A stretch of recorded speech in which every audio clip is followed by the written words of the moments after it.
પણ ભક્તિમય માહોલ છવાયો છે। જળયાત્રા નિમિત્તે મંદિરમાં ભંડારાનું પણ આયોજન કરવામાં આવ્યું છે, જ્યાં ભક્તો પ્રસાદી લેવા માટે આવશે ત્યારે ભક્તિમય માહોલ અહીંયા છવાયેલો છે અને મહાપ્રસાદનું પણ આયોજન કરવામાં આવ્યું છે। દેશભરથી આવેલ સાધુ સંતો અને મહંતો માટે વિશેષ ભંડારાનું આયોજન કરવામાં આવ્યું છે। જોકે રથયાત્રા સાથે કાળી રોટી અને ધોળી દાળની લોકવાયકા બંધાયેલી છે।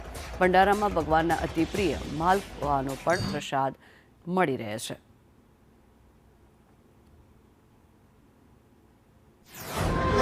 વિશ્વવિખ્યાત ભગવાન જગન્નાથજીની જળયાત્રાની સાથે મહાપ્રસાદનું પણ મહત્વ એટલું જ રહેલું છે।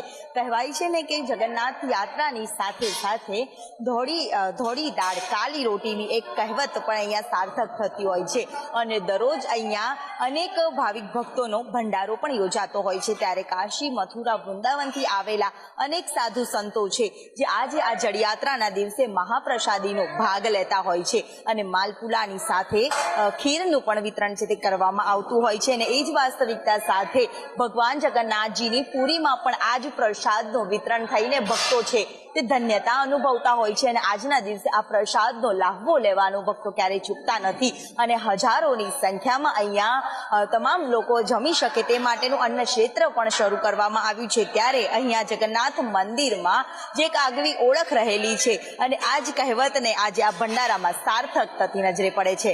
કેમેરામેન સંદીપ રાઠોડ સાથે દિવ્યા ચૌહાણ, સંદેશ ન્યૂઝ, અમદાવાદ।